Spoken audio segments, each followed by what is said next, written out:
Hola, ¿cómo están? Buenos días, bienvenidos a esta segunda clase de Pediatría del Desarrollo del día de hoy, donde estamos revisando los capítulos del libro Desarrollo Humano de Papalia, de Jan Papalia, y en este módulo de la alta especialidad en Pediatría del Desarrollo, que es a partir de pediatría de un año de duración, donde estamos enfocados en este momento en ciclo de vida, y nos está sirviendo para integrar lo que habíamos visto en los módulos anteriores para quien nos haya acompañado o quienes nos estén acompañando. El objetivo de esta clase es hacer una revisión de lo que hemos visto ya aterrizado hacia etapas específicas, y el día de hoy estamos en menores de 3 años de edad.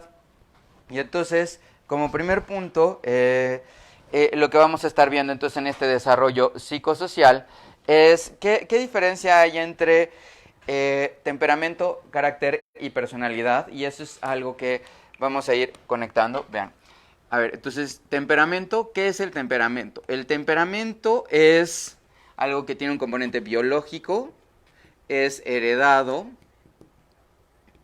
de papá y de mamá, y son la forma que tenemos de base de responder ante los estímulos. Tiene 10 dimensiones diferentes, y entonces ya hemos revisado en las clases acerca de temperamento, cómo evaluar el temperamento de los niños, y eso nos puede ayudar a ir entendiendo en este proceso qué es lo que están haciendo los niños y cómo para favorecer el desarrollo integral, ¿sí?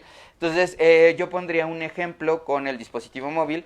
El temperamento es el dispositivo que yo tengo. Ese es el temperamento, que es este dispositivo nació con cierta memoria, con cierto procesador, con ciertas características que van a ser estables a lo largo de la vida de este dispositivo, y si yo quiero cambiarlo, pues voy a tener que cambiarlo por uno nuevo, ¿sí? El equivalente en el desarrollo del temperamento es esto. Ahora, de aquí viene el carácter. El carácter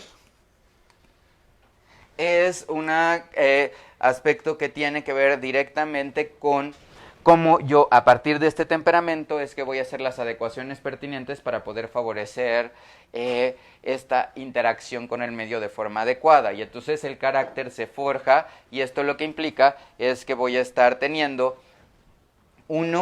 ¿qué es lo que está haciendo el niño? Ejemplo, yo me muevo mucho.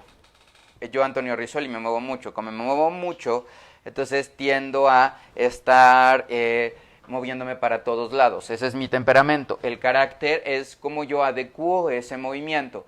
Y mientras ahora estoy transmitiendo la clase, la forma en la que yo canalizo el movimiento es a través de escribir en el pizarrón, ¿sí?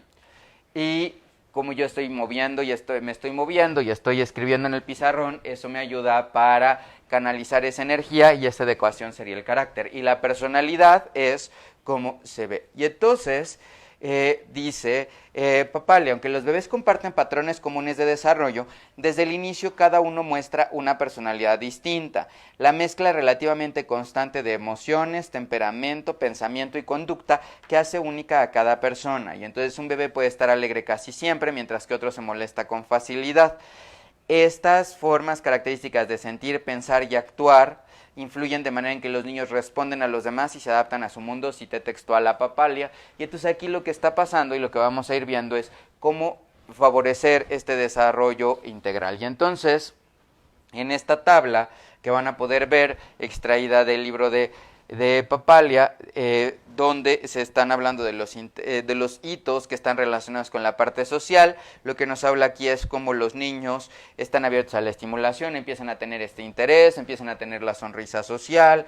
Después, por ejemplo, pueden anticipar algo, sienten decepción cuando algo no ocurre. Por ejemplo, ven a mamá que está haciendo esto y en ese momento el niño piensa que va a comer, pero mamá nada más estaba rascando o estaba haciendo algo, por lo cual se acercó la mano hacia el pecho, y entonces el niño se siente triste porque no está comiendo, no se está alimentando, y ahí es lo que tendríamos que reflexionar.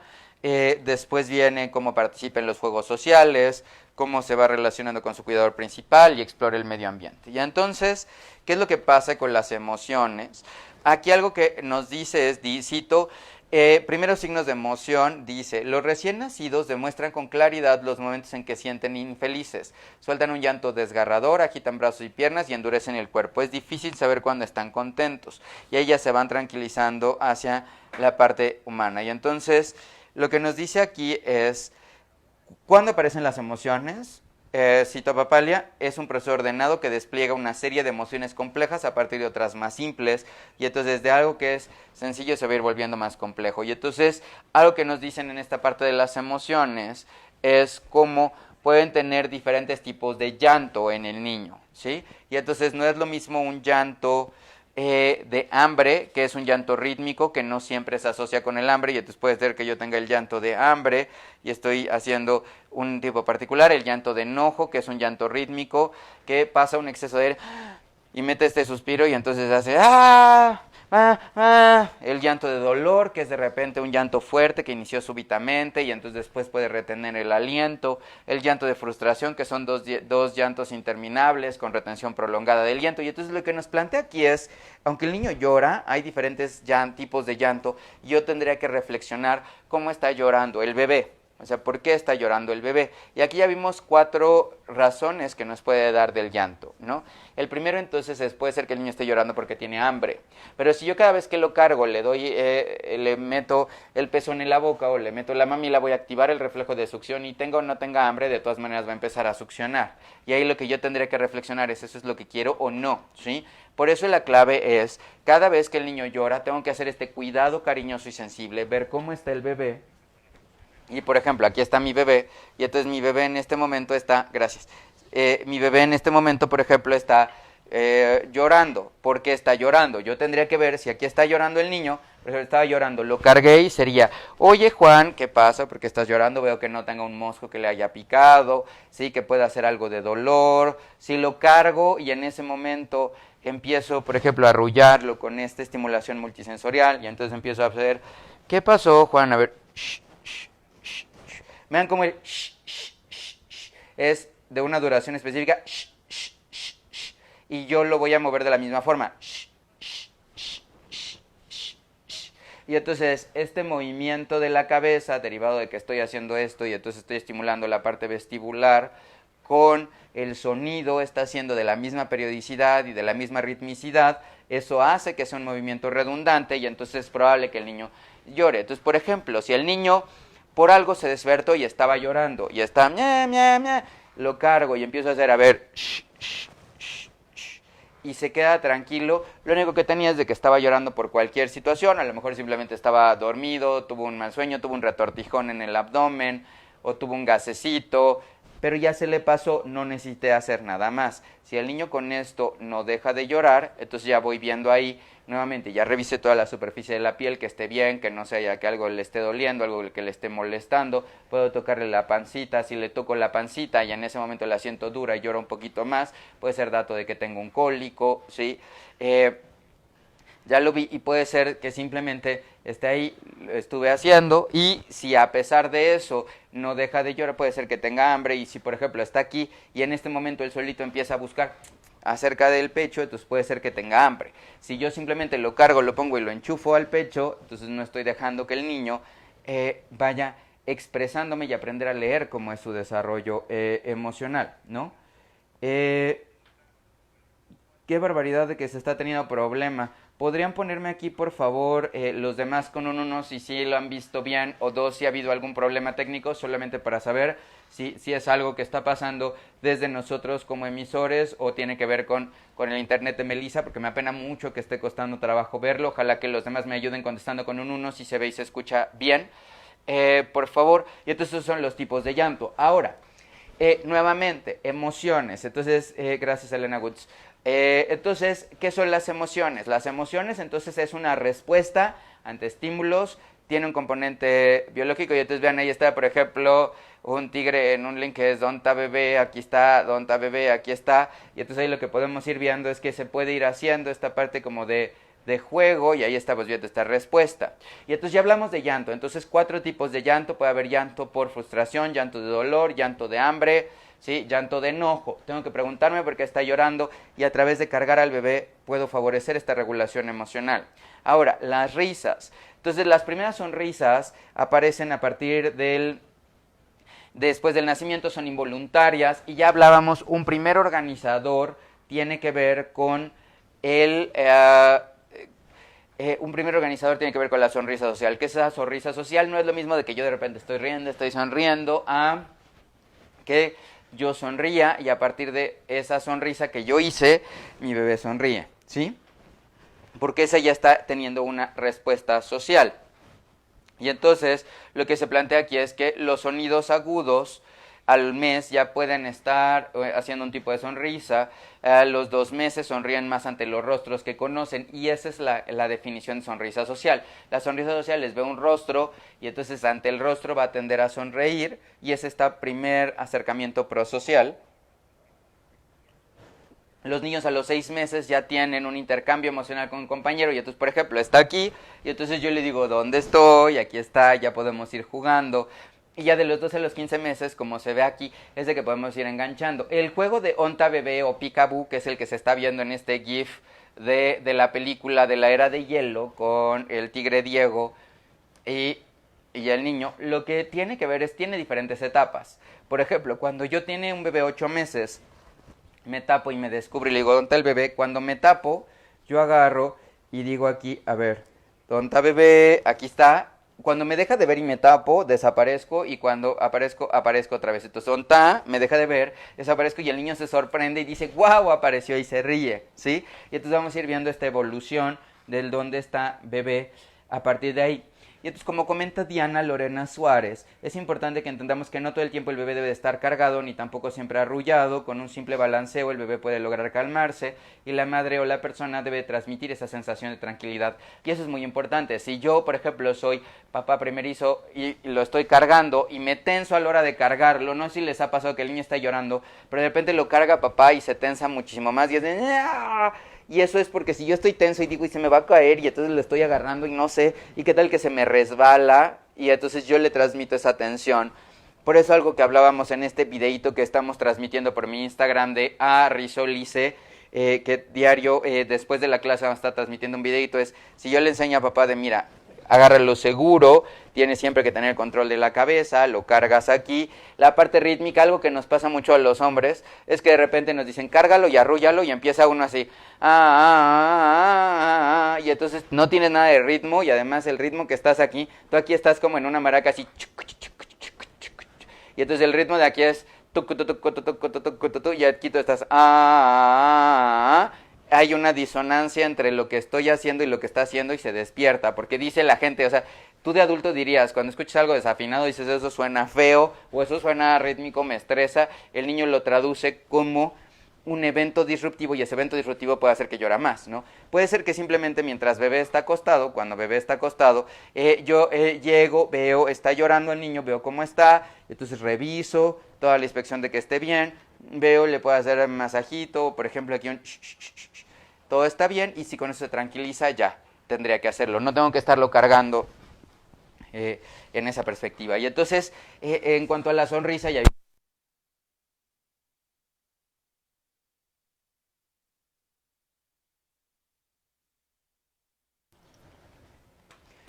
listo, aquí se cayó el micrófono y entonces ya debería estarse oyendo bien.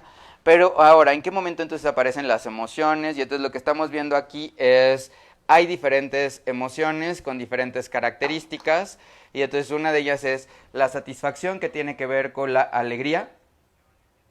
Ya, es que se dejó de oír porque se me cayó el micrófono, pero ya deberíamos de estar oyéndonos bien. Entonces, por ejemplo, cuando el niño se le satisfizo una necesidad, entonces el niño va a sonreír, va a sentir alegría. ¿Cuándo es de que va a estar desarrollando el interés? El interés lo va a estar desarrollando a partir de que yo, por ejemplo, estoy haciéndole algo con lo que comentaba, tengo aquí mi cobijita y le hago al niño, onta bebé, aquí está, entonces el niño se va a sorprender y esa sorpresa es la que va a dar a partir del interés. Me estaba viendo a mí y yo le hago, onta bebé, aquí está, onta bebé, aquí está, y se fijan, mi hijo me está viendo hacia los ojos y entonces por ejemplo, yo trato, ahora que estoy teniendo a mi bebé, aunque estoy dando la clase con ustedes, leo el libro, veo, pero siempre establezco contacto visual. Digo, yo sé que no es un bebé real y es un muñeco, pero es un ejemplo de cómo puede ser que yo les esté hablando a ustedes y decirles, sí, Juan, mira, es que estamos viendo las cosas y le estoy enseñando cómo hago el onta bebé, aquí está, ja, ja, ja, ja, ja, se ríe y lo puedes hacer. Entonces, la satisfacción es la que va a dar alegría, el interés es lo que va a estar dar sorpresa y la aflicción entonces primero se puede manifestar como tristeza, incongruencia o puede ser enojo, dependiendo de qué pasa. Si el niño se frustra porque no obtuvo lo que espera, entonces en ese momento es de que vamos a estar viendo qué pasa con el niño. Ahora, entonces en los primeros 6 meses el niño ya está teniendo alegría, sorpresa, cuando de repente me ve, no me ve, cuando aparezco, o puede ser tristeza o enojo. Como comenta Almita Parra, estas palmaditas suaves y rítmicas en el pecho o la espada, al ritmo del latido del corazón. Esto que acaba de decir Almita es bien importante. Para regulación emocional, es importante que los niños, si se fijan con frecuencias bajas, es decir, ritmos como o tan, ta, tan, tan, tan, ta, ta, tan, tan. Digo, o sea, cancioncitas lentas, puede ser que sea más probable que los niños se relajen y que se puedan llegar a quedar dormidos. Porque aquí voy a poner un ejemplo de... Hay una aplicación que se llama Bedtime, que pueden descargar de forma gratuita. Y en esta aplicación Bedtime puedes ir haciendo diferentes canciones y esas canciones te pueden ayudar al desarrollo. Ya se borró. Si me ayudan aquí a buscar Bedtime, déjenme buscar. Pongan Bedtime. Vamos a hacerlo juntos aquí. Y entonces Bedtime la pueden descargar. Y esta aplicación que es... ya que está, miren, la pueden descargar, es de Johnson. Pero bueno, se trabó. La característica aquí que tiene es que en el momento en el cual empieza, tú puedes escoger cancioncitas y puedes ir poniendo ritmos específicos y esos ritmos específicos pueden ayudar a que hagas una combinación de sonidos y esa combinación de sonidos puede ser que le guste al niño y entonces a partir de que le guste es de que empieza a ir tranquilo.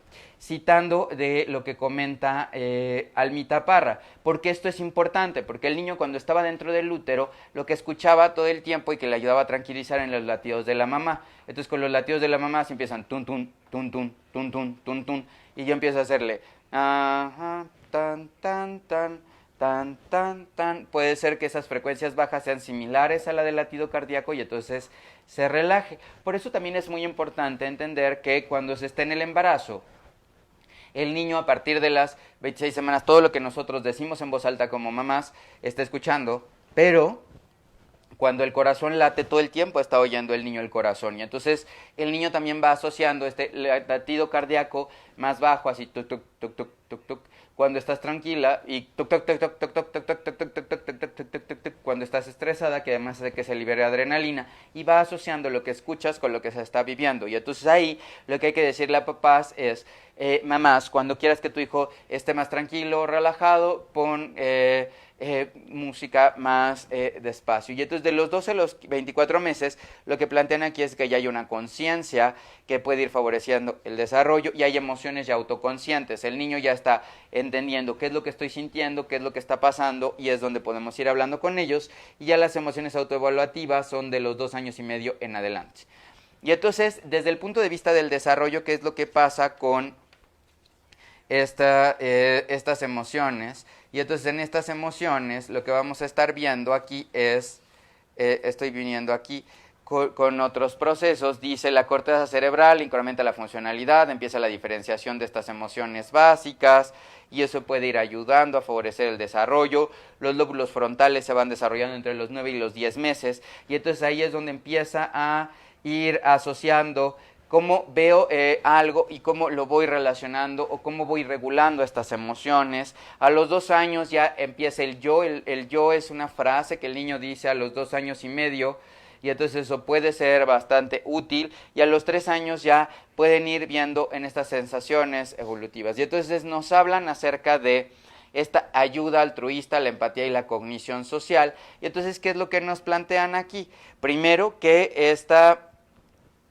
ayuda altruista, empatía y cognición social, dice: a un invitado del padre de Alex, de un niño de 18 meses, el pequeño no conocía, se le cayó la pluma, rodó, y entonces el niño trató de agarrarlo y pasarla, y está teniendo una conducta altruista. El niño de 18 meses vio que a alguien se le cayó algo, y que hizo cara de: oh, se me cayó mi pluma. El bebé estaba en el piso, cerca de la pluma, tomó la pluma y se las dio. El niño ya está teniendo esta conducta prosocial, que es una conducta altruista y que se puede ir viendo, ¿sí? Y entonces cito aquí a Papalia: la conducta altruista parece darse de manera natural en los niños pequeños. Antes del segundo cumpleaños empiezan a ayudar a otros, ¿sí? Y aquí dice, y eso es algo que deberíamos de reflexionar, el entorno también influye en qué tan altruistas se muestran los bebés. En un estudio, los niños de 18 meses, a quienes se les mostró una imagen de dos muñecas colocadas frente a frente, fueron más proclives a prestar ayuda espontánea a un adulto que otros niños a quienes se les mostró una imagen de dos muñecas girando hacia lados distintos. Este es de un estudio de Over y Carpenter que realizó en 2009 y que cita a Papalia.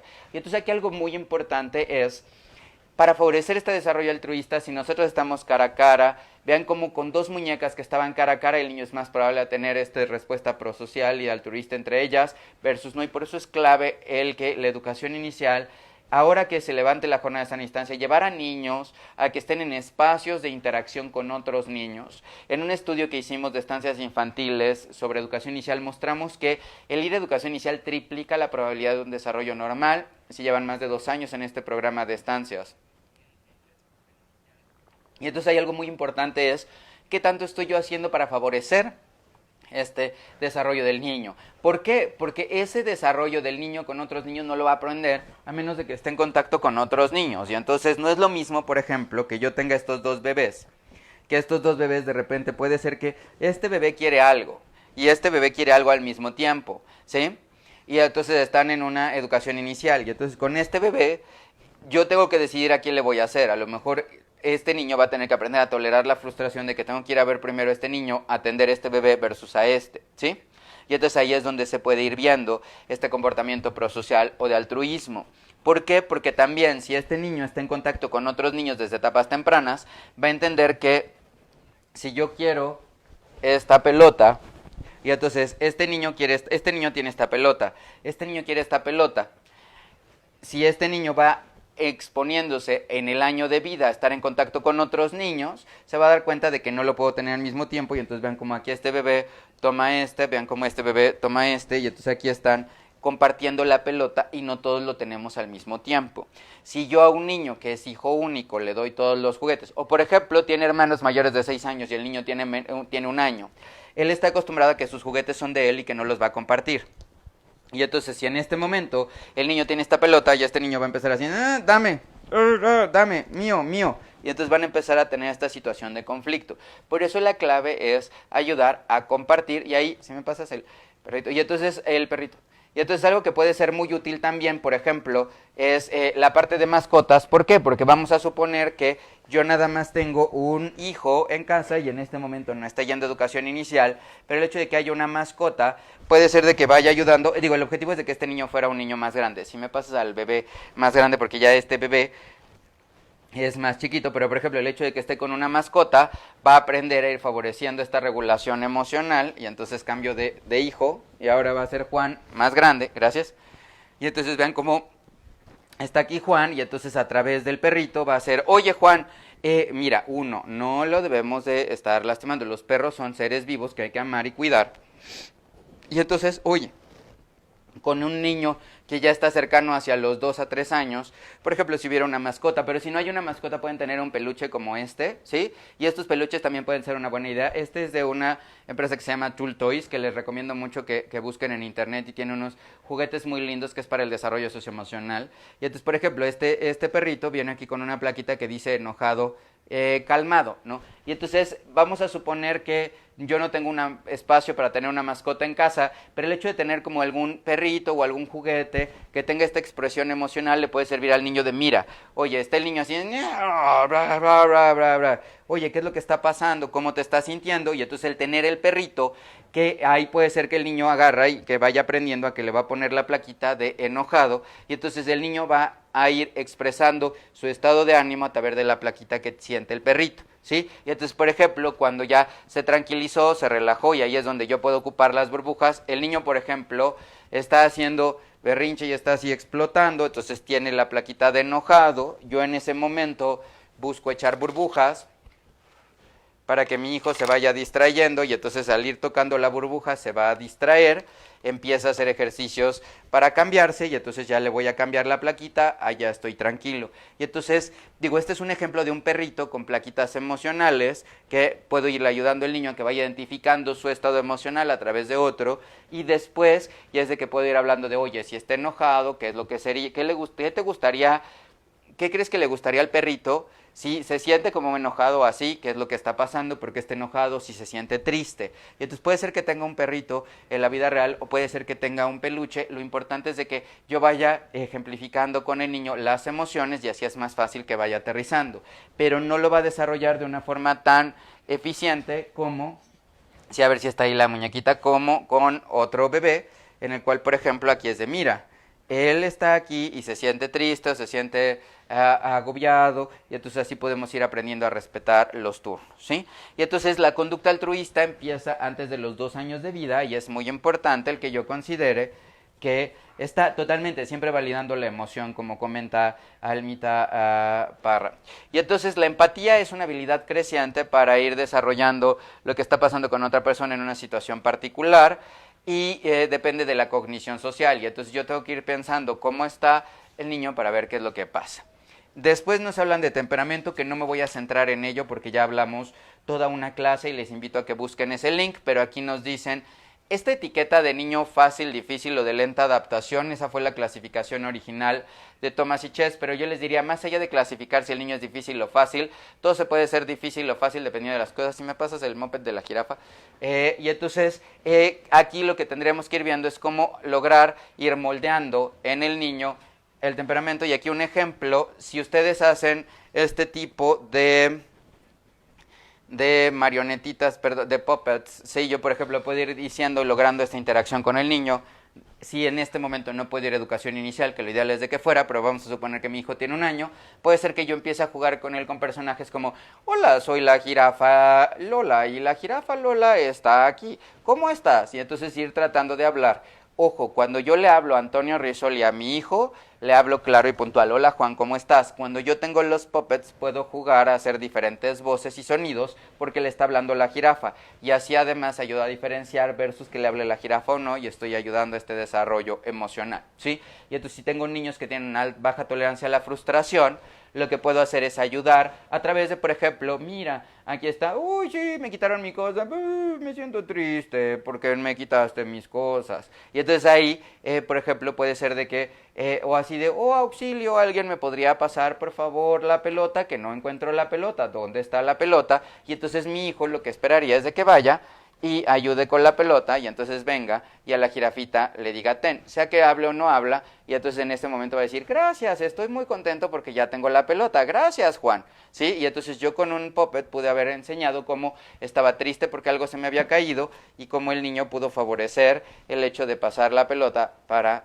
dármelo y a través de ahí generar esta interacción, ¿sí? No sé si está quedando clara la idea y si me pudieran compartir reacciones emocionales, o estrellas para saber si estoy siendo claro en este aterrizaje. Y entonces, justamente lo que se habla es esta bondad de ajuste, que es algo que nos mencionan. Esta bondad de ajuste es el temperamento que yo tengo, cómo lo puedo lograr para aterrizar en algo y que este aterrizaje de algo sea lo que esté funcionando de forma adecuada. Y entonces, esta bondad de ajuste es, a ver, yo me muevo mucho, pero si yo me muevo mucho, ¿cómo puedo ir haciendo este ajuste para lograr que sea de una forma funcional y que me estoy moviendo mucho sirva para ayudarme a ir aterrizando las cosas? Gracias por las respuestas emocionales. Y ahora, en este momento hablan de timidez y osadía, que tiene que ver con la inhibición ante lo desconocido, que está relacionado con la osadía. El niño tiende a ser muy osado, de que va a agarrar y va a decir, oh, aquí están las cosas, voy a ir agarrando el niño, me voy a aventurar a hacer las cosas. Y entonces ahí lo que yo tengo que ir teniendo en cuenta es de que los niños tienden a hacer este tipo de aspectos y que yo debo de relacionar. Aquí un estudio que es muy importante, que fue de Harlow con respecto a la parte del apego, lo que mostró ahí, por ejemplo, vean en esa gráfica, es un monito que había dos tipos de mamás. Una que era una mamá de alambre, que tenía como la mamila y entonces podía dar la alimentación al niño, y la otra era una figura que parecía changuita con una textura como de felpa de changuita que no estaba dando de comer. Y como lo pueden ver ahí, lo que pasa es de que el monito tendía a ir a la madre suave y cálida de felpa y entonces pasaban más tiempos abrazados con ella. Y esto tiene que ver con las experiencias sociales. Los niños les va a servir más en la parte emocional y en la parte de contacto con quien estoy. Pero ojo, ahí la clave, vean como por ejemplo ahí está papá y mamá, ya están haciendo este cuidado cariñoso y sensible. Y entonces, por ejemplo, algo que puede ser muy útil es el porteo, y si yo en el porteo tengo una técnica adecuada de porteo, y puede ser que esté haciendo aquí de mamá canguro y tenga aquí mi porteo con un fular.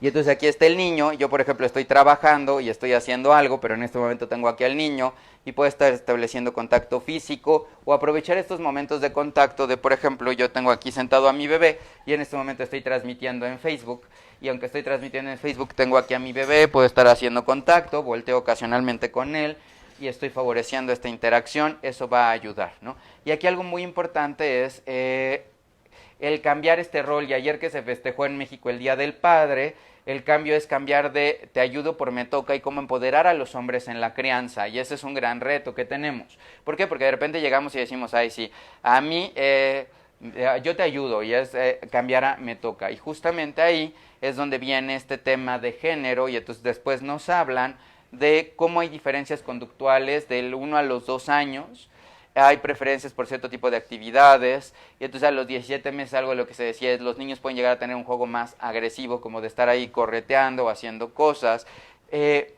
Los niños a las 2 a 3 años ya empiezan a identificar si es niño o es niña. A los 2 años, 6 meses, el niño ya es capaz de decir soy niño, soy niña. Y entonces ya empiezan a decir diferentes tipos de palabras. Ahora, aquí el género es importante. ¿Por qué? Porque los papás dicen, van haciendo esta tipificación de género. Y esta tipificación de género, de acuerdo a Papalia, es el proceso mediante el cual los niños aprenden una conducta que se considera apropiada para cada sexo, y entonces los papás empiezan a hacer un trato hacia un punto, hacia el otro, y ahí es donde puede ir viendo. Y entonces, cito aquí, entonces los padres tienen una influencia muy temprana en la personalidad de niños y niñas, en especial los padres promueven la tipificación de género, el proceso mediante el cual los niños aprenden la conducta que su cultura considera apropiada para cada sexo. Y entonces aquí el estilo predominante físico de juego característico de muchos padres estadounidenses no es el típico de padre de todas las culturas. Y por ejemplo aquí ponen ejemplo de los padres suecos y alemanes, no juegan con sus bebés de esta manera, los papás juegan de otra forma. Y entonces ahí la clave es que el patrón de juego es el patrón que se va a estar reproduciendo a lo largo de los demás. Y entonces vamos a pasar a otro tema que es muy importante, que es la confianza. Y entonces aquí cito a Papalia, el argumento de Erikson establece que en cada etapa de la vida nos enfrentamos a un desafío y a un riesgo complementario, y justamente eso es algo de lo que ya hemos hablado en una clase donde hablamos de las crisis de Erikson, que les invito a que vean ese tema si quieren profundizar más. Todos los videos los vamos a subir aquí a la parte de YouTube, y si alguien me pudiera escribir por mensaje por qué puso una cara enojada, así tal vez podría yo clarificar el punto o saber qué es lo que pasó. Y entonces, en este momento, lo que se está hablando en desarrollo de confianza es los bebés dependen de otros para recibir comida, protección y conservar su vida durante periodos más largos que cualquier otro mamífero, ¿sí? Y entonces aquí ya lo que hemos hablado es los niños durante el primer año de vida, es una extensión del desarrollo intrauterino donde es fundamental el papel que tienen papá y mamá para estar interactuando. Y entonces lo que plantean aquí es que los primeros 18 meses son claves para formar confianza versus desconfianza, y entonces esta confianza es de saber que hay alguien ahí para mí cuando lo necesito, y es donde se aterriza directamente con la parte de apego, que es lo que hemos hablado, y que hay la gente dice es que no debes de hacer que tu hijo sea apegado, porque de repente lo que tenemos nosotros de apego es de que está aquí como lapa, que está ahí todo el tiempo y que no pueden hacer nada y que no pueden ser independientes porque dependen de mí. Esa es una acepción de apego. La que estamos ocupando en este momento es la definición de apego, que es acto, y lo que viene ahí en la diapositiva, es un vínculo emocional, recíproco y duradero, y entonces ahí la clave de este apego es cuando yo sé que hay alguien ahí para mí, cuando estoy en una situación de estrés, para ayudarme a regular ese estrés y para ayudarme a sentirme tranquilo y seguir explorando. Y entonces aquí lo que se plantea es, el apego tiene valor adaptativo para los bebés, pues asegura la satisfacción de sus necesidades psicosociales y físicas. Y entonces aquí, de acuerdo a la teoría etológica, etológica quiere decir el estudio de la conducta, los infantes y padres tienen una predisposición biológica a apegarse entre sí, relación que fomenta la supervivencia del bebé. Y entonces aquí lo que van a ver en las diapositivas es de que se habla de los tipos de apego. Yo ahí les invito a que vean la clase de la lectura comentada de Mary Main, Mary Ainsworth, de Bowlby, donde hicimos esta lectura comentada acerca del apego y hablamos de los diferentes tipos, en especial el de Mary Main, que es donde hablábamos de la escala ADS como un ejemplo para estar viendo el apego, que es una prueba que se ocupa en Chile como forma de tamizaje, si hay alguien de Chile, saludos, y que lo que permite ver es, desde el punto de vista del niño y la mamá o el papá, cómo se comportan en puntos específicos en algo tan sencillo como el cambio de pañal. Y entonces, ¿qué es el apego seguro? Que es el más común. Yo pondría aquí el ejemplo de, el apego seguro es un niño que, por ejemplo, puede llegar, ir, jugar, estar haciendo diferentes cosas. De repente voltea a ver si están ahí sus papás, ¿sí? Pero, por ejemplo, en el momento en el que llora, porque algo le pasó, y entonces alguien está llorando el niño y sabe que en ese momento sus papás le van a ayudar a resolver la situación, ¿sí? El apego evasivo es estos niños que te tratas de acercar y hasta te retiran la mano y tratan de mantener como una distancia excesiva, tienen poco contacto visual, ¿sí? Y el apego ambivalente es cuando el niño, por ejemplo, está todo el tiempo y cuando tú cargas al niño así, te sigue viendo fijamente y no te deja de ver. Es un ejemplo de ello y entonces está así pegado y de hecho cuesta trabajo. En todo caso, si mamá le dice, a ver, ve para allá, o sea, el niño se aferra y le cuesta trabajo separarse y entonces ahí es este proceso. Y en este apego desorganizado es cuando el niño no sabe qué esperar y a veces se comporta de una forma y a veces de otra. Y entonces, ¿cuál es el apego? Y entonces el papel del temperamento tiene una forma directa. Por ejemplo, es más probable que yo me lleve con una persona que tiene temperamento igual a mí. Muchas personas dicen, ay, es que él se mueve mucho como su papá, es que él se mueve poco como su papá, ay, es de que ya hazte para allá, no seas encimosa, te pareces a tu mamá. Esa es una frase donde tiene que ver el temperamento de la niña, porque seguramente tiene un temperamento con tendencia al acercamiento alto, igual que mamá, y en el momento en el que yo le estoy diciendo, hazte para allá, aléjate, es de que puedo generar este tipo de situación de estrés, ¿no? Y entonces, ¿cuáles son los efectos a largo plazo del apego? Lo que nos dicen aquí es de que el apego seguro va a favorecer un desarrollo, los niños van a ir, van a poder explorar y saben que hay algo en ahí para ellos. Los que tienen apego inseguro pueden tener emociones negativas y puede ser que tengan miedo, aflicción o enojo y puede ser que presenten emociones negativas y les cueste más trabajo las cosas. Por ejemplo, en un niño que tiene apego ansioso es mucho más probable que sea más duro el momento en el cual yo lo meto a la escuela. ¿Por qué? Porque está acostumbrado a estar con mamá y se siente desregulado si no tiene ahí quien. Y algo que tenemos que ir viendo es también la depresión postparto es una situación delicada, grave y hay que considerar por qué, porque puede ser que afecte a muchas mamás esta aspecto y entonces eso puede ser un problema. ¿Por qué? Porque si mamá se siente triste, si mamá se siente agobiada, si mamá no está viendo las cosas claras y entonces requiere de valoración y algo que sería muy importante para nosotros como pediatras o médicos de atención primaria en la consulta del primer mes de vida. Yo les preguntaría a ustedes si hay algunas mamás acá es cuántas veces el pediatra les ha preguntado, oye, ¿cómo te sientes? ¿No? Y lo ideal es de que todos nosotros preguntáramos cómo te sientes y a partir de ayudar a ir canalizando a las personas, ¿no? Y entonces, otros conceptos que nos va a estar hablando del desarrollo tienen que ver con el surgimiento del yo. Y entonces a los 3 meses el niño ya empieza a poner atención hacia un espejo, a los 4 a 9 meses empieza a poner mayor intención en los intereses de los otros, a los 20-24 meses ya empieza a utilizar pronombres en primera persona como mi, ¿no? Pero ya a partir de los 2 años, 6 meses el niño ya debería decir yo, refiriéndose a yo quiero, ¿sí? Puede ser que a los 2 años el niño diga mi vaso, mi leche, mi mamá, pero a los 2 años y medio es de que el niño ya debería estar diciendo yo quiero. Y aquí pregunta Celsin, por ejemplo, ¿puede haber una mezcla de apego? Si hay una mezcla de apego en la que a veces responde de una forma y a veces de otra, es a lo que se llama apego desorganizado. Y el apego desorganizado es cuando de repente actuamos de una forma y de repente actuamos de otra. Pongo un ejemplo. Cuando una persona llega y de repente pasa algo y no te dice nada, gracias Dora Villaseñor, de que como Juan, sí, de hecho así bauticé a Juan, a mi hijo, lo acabo de bautizar recientemente, y entonces digo, hoy ya oficialmente ya diré, ya está bien, mi hijo se llama Juan, aquí está mi hijo que se llama Juan. Entonces ahí es donde tengo que ir viendo qué es lo que está pasando con este punto, cómo se está llamando con el otro, ¿sí? Y entonces ahí, la clave, ¿cuál es el problema con los pronombres?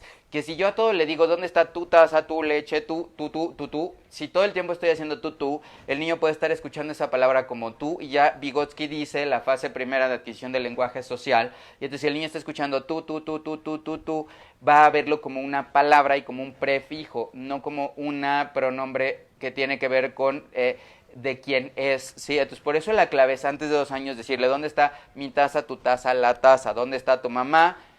Mamá, ¿dónde está ella? ¿Sí? Y entonces voy hablando en eso. Para el yo, a los 2 años, 6 meses, el niño ya debería de estar estructurando esta parte de yo, que implica que al saber que yo soy yo y tú eres tú, es de que ya estoy teniendo unas diferencias, y a partir de ahí es que el juego de roles puede ser muy importante, y por ejemplo el tener un perrito con diferentes emociones va a ayudar a hacer las cosas. Algo como comenta Fetchmili, que tiene que ver con este proceso de desarrollo, es que de repente está con mamá y entonces dice, oye, ¿dónde está tu mamá? Y no es de que esté hablando en tercera persona. O sea, puede ser un dato de algún problema, sí, pero lo más común es que sea un dato de que todo el tiempo le decía, ¿dónde está tu mamá, tu papá, tú? Y entonces aprendió a que sí se dice. Y entonces a partir de ahí es de que el tener perritos o tener peluches con diferentes emociones, como se siente triste, enojado, feliz, puede ir ayudando a que vaya entendiendo el niño esta parte, ¿no? Aquí Emily Reyes pregunta qué pasa si ya tiene un niño de que 3 años y casi no habla o dice pocas palabras. Sería importante que vayas a la unidad de salud si vives en México para que te aplique la prueba EDI, o que vayas con tu pediatra del desarrollo, o que a tu pediatra le digas, oye, mi hijo no está hablando porque ya debería de estar hablando. Algo que hemos visto es de que 1 de cada 4 a 5 niños tienen problemas de lenguaje a los 2 años, es decir, no dicen mamá quiero leche, es muy común, y más en México nosotros por hablar español. Y ahí la clave sería que tengas una valoración médica y que consideres también ingresar a nuevo ciclo el próximo año, ahora que se abra, de educación inicial.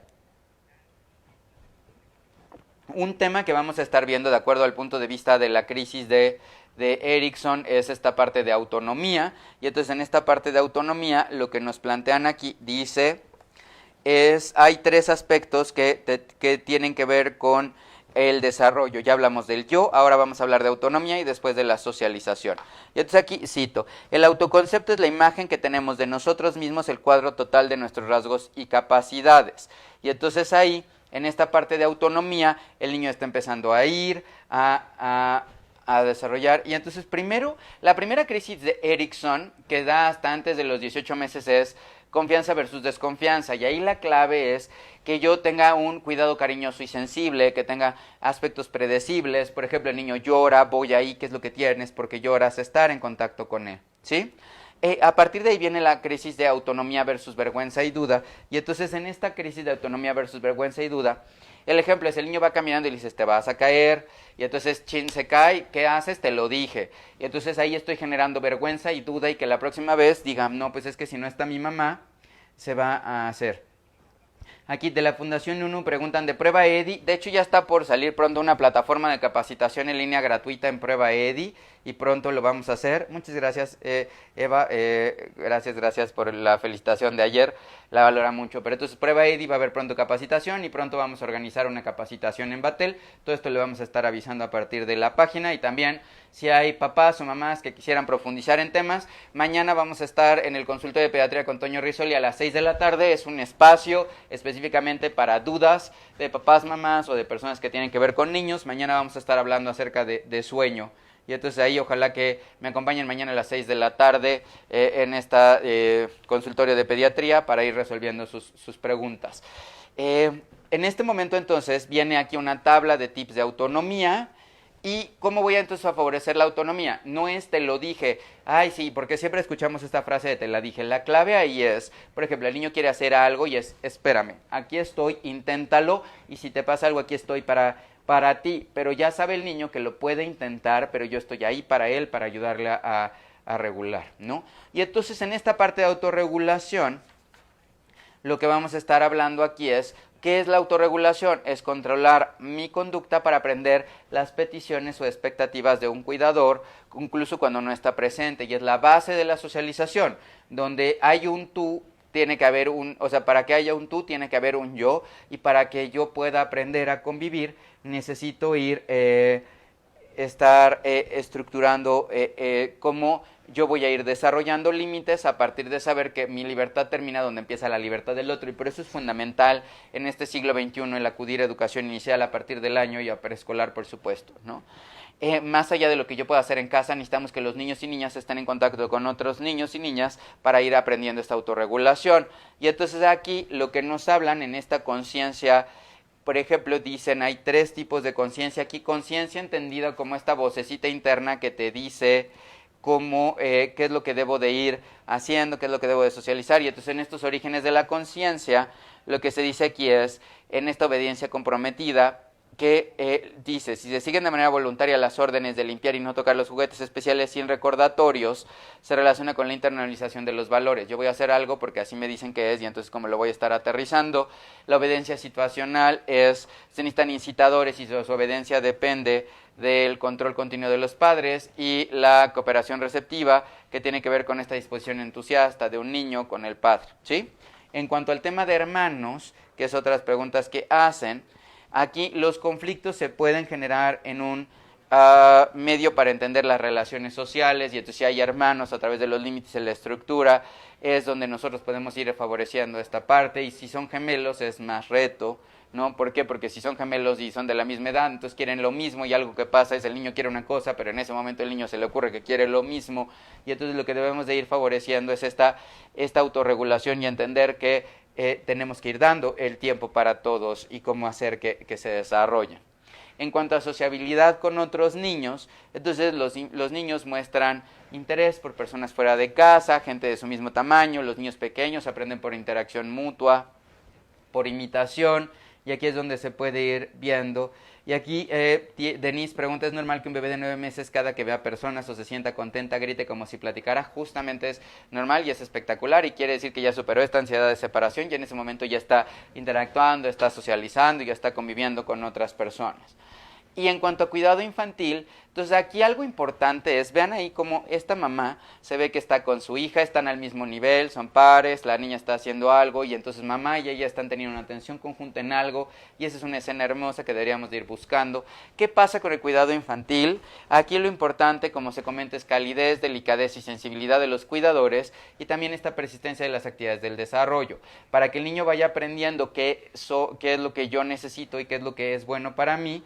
Es importante el ir consolidando ello. Y entonces ahí, por ejemplo, dice lista de cotejo para elegir una buena guardería, que es algo de lo que a veces hacen.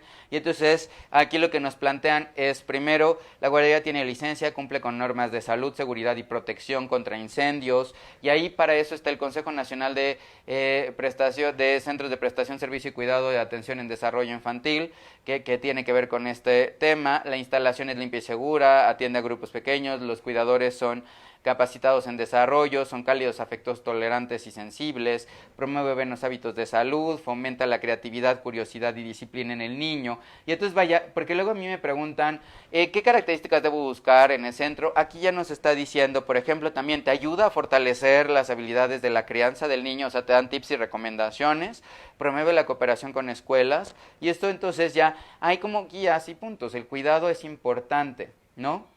Y entonces aquí, por ejemplo, Eva Hernández pregunta si la estimulación temprana es buenísima. Ojo, más allá de hablar de estimulación temprana como un lugar donde te estimulen, lo que yo estoy hablando aquí es que a partir del año lo que hemos encontrado en los estudios es que el ir a un centro de atención infantil, aunque yo pueda hacerlo mejor en mi casa, ¿Por qué? Porque va a estar en contacto con otros niños. Eva, la clave aquí no es que vaya a que se estimule como tal, es que vaya que se estimule, sí, pero a través de la interacción social y a través de favorecer la autorregulación con otros niños. Entonces aquí la clave es que no es, lo voy a llevar a sesiones de estimulación temprana, ojo, la clave es a partir del año que vaya unas horas a estar en un centro de atención infantil donde puede estar en contacto con otros niños y otros adultos para ir favoreciendo estas habilidades de autorregulación. No para que vaya a un programa de, o sea, no es para que vaya a un gimnasio de infantil, no es para que vaya a favorecer un desarrollo específico, es para que vaya para interactuar con otros niños y con otras niñas. No sé si quedó clara esta idea, Eva. Y temas que nos duelen y que son importantes es la parte de maltrato y abuso, y entonces negligencias cuando dejo de satisfacer necesidades, abuso sexual, maltrato emocional, abuso físico, que son temas que nos duelen mucho y que afectan y que toca en este momento el libro, igual que la parte de maltrato y abuso. Y con la que quiero cerrar es con esta parte de síndrome de bebé sacudido, que es en menores de 2 años. Entonces no entendí la pregunta porque aquí dice... a lo que voy es, no es tanto, nuevamente, no es llevar estimulación temprana para no acelerar, ¿sí? O sea, la clave es no acelerar el desarrollo, o sea, por eso no entiendo, Eva, pero aquí es uno. No tengo por qué ir acelerando. Los niños no son frutas que envuelven periódico para que maduren más rápido. No tengo que llevarlos a un lugar para que vayan desarrollando habilidades más rápido. Cada niño tiene como su tiempo, su proceso biológico, y por eso la clave es entender las necesidades del niño y que a partir de ese niño se vayan desarrollando, porque si yo en este momento lo llevo a un lugar donde lo van a enseñar a leer más rápido, pero el niño no tiene capacidad para hacerlo, o por ejemplo, si el niño tiene 1 año y medio y yo ya quiero que vaya sumando, no lo va a hacer. La clave es tener un cuidado centrado en el niño y la niña, viendo cómo es su nivel de desarrollo y qué es lo que puedo hacer. Por eso es fundamental el trabajo en conjunto con pediatras de desarrollo para ir viendo cómo está. No, exacto, o sea, por ejemplo aquí dice, si está desarrollando bien no es necesario solo para habilidades sociales, tal cual, pero las habilidades sociales, nuevamente, la única forma de que un niño aprenda habilidades prosociales es socializando, y para eso se requiere el otro, ¿sí? Eso es algo bien importante. Por ejemplo, muchos papás ahora están viendo cómo Zoom no es la mejor plataforma para muchos niños, porque les cuesta trabajo entender que hay otros y cómo favorecer la regulación. El equivalente de tener una clase por Zoom es el equivalente de favorecer la regulación social en casa sin haber estado expuestos previamente a convivencia con las personas, ¿sí? Entonces, la clave es que, o sea, yo te diría, Eva, la recomendación por estudios que están publicados es a partir del año es importante llevar a los niños a centros de atención infantil en la prestación que quieran. ¿Por qué? Porque va a favorecer el desarrollo de habilidades sociales, ¿sí? Eso es importante, o sea, a partir del año, el llevar a niños a centros de atención infantil, digo, así se llaman genéricos en México, pero ahí incluye guarderías, estancias o como se llame, es importante porque llega a triplicar la probabilidad de un desarrollo normal, ¿sí? Entonces la respuesta ahí como pediatras del desarrollo, nosotros siempre estamos a favor de que vayan a educación inicial a partir de 3 años del año de vida, pero nuevamente tengo que ver estas características. Esta tablita que les comparto aquí sería muy buena que descarguen la presentación, la vean, la analicen con cuidado, porque vean cómo habla: promueva cooperación públicas y privadas, ayuda a los padres a mejorar habilidades de crianza, fomenta autoestima, respeto, estimula preguntar, resolver problemas, fomenta crianza y curiosidad. O sea, son muchas preguntas que tendría que ir viendo y respondiéndome, ¿sí? La clave es no en ningún momento es lo voy a llevar para que se guarde, lo voy a llevar para que se estimule, me tendría que preguntar en cualquier programa, ¿no? Y por eso es fundamental entender qué currícula tiene, qué es lo que estamos llevando, ¿sí? No sé si está quedado como clara la idea, porque favorece el desarrollo integral. Y nuevamente, y con lo que cierro en esta parte socioemocional, es el mundo de hoy es muy diferente del mundo de antes. Antes, para que se contratara una persona, lo que valían eran conocimientos, habilidades y memoria. Esto era por lo que se te contrataba en el siglo XX. En el siglo XXI cambia radicalmente. Si ustedes ponen Banco Mundial habilidades profesionales 2020 en Google, va a salir que las habilidades profesionales por las que te contratan hoy es trabajo en equipo. ¿Cómo voy a aprender a trabajar en equipo? Haciendo equipo, ¿sí? Y para un equipo necesito más de uno. Creatividad. Y esto implica ¿cómo puedo ir resolviendo cosas? Esta sí la puedo ir desarrollando en casa, pero el trabajo en equipo necesita de otros jugadores para hacer un equipo. Liderazgo, lo mismo. Para el liderazgo, si nada más estoy yo como mamá o como papá con mi hijo, realmente no puedo favorecer el desarrollo del liderazgo en mi hijo, porque mi hijo o mi hija necesita estar en contacto con otros pares para ir desarrollando estas habilidades. ¿Por qué? Porque al final del día, cuando estoy con mi hijo, el liderazgo lo tengo que tener yo como papá o yo como adulto, que es responsable. Está en el libro de Papalia y está en la presentación en el link de PDF que les vamos a colocar arriba. Y entonces viene liderazgo, creatividad, trabajo en equipo, solución de problemas y comunicación. Lo mismo, no es lo mismo que yo cuando amo a alguien hace y entonces ahí me da me dan lo que quiere o me dan a entender, a que yo tengo dos personas que necesitan estar hablando una con la otra. Y entonces con esto terminaría esta revisión del capítulo de Papalia acerca del desarrollo social. Les vamos a compartir arriba los links de las otras clases y las lecturas comentadas. Con esto terminaríamos la transmisión de clases del día de hoy. El día de mañana, a las 7 de mañana, vamos a revisar el desarrollo físico en los niños de 3 a 5 años. Y entonces ahí es donde vamos a estar hablando acerca del crecimiento y aspectos que tengan que ver con el crecimiento físico. Y a las 8 de la mañana con Patricio vamos a estar hablando acerca de tipos de alimentación y de introducción de alimentación complementaria, porque nos han preguntado del Baby Led Weaning, de los diferentes métodos que hay. Y a las 6 de la tarde vamos a estar en el consultorio de pediatría de Toño Riesoli, donde estaré respondiendo sus preguntas sobre sueño, como un tema que nos han pedido para el día de mañana. Ojalá que nos acompañen. Gracias por todos sus comentarios. Y entonces mañana iniciamos transmisiones 7 de la mañana. Ojalá que nos acompañen y que nos ayuden a compartirlo. Y sus emoticones son muy apreciados. Y les invito a que vayan viendo en la página, en la sección de videos, las clases anteriores les pueden servir. Y que me acompañen en Instagram, donde ya estamos participando en los videos. Y es arrisolic. Y ahí pueden estar viendo en Instagram los videos que vamos a subir diario acerca de temas relacionados con las clases. Muchísimas gracias, un gran saludo, excelente día y nos vemos mañana en las clases de Pediatría del Desarrollo.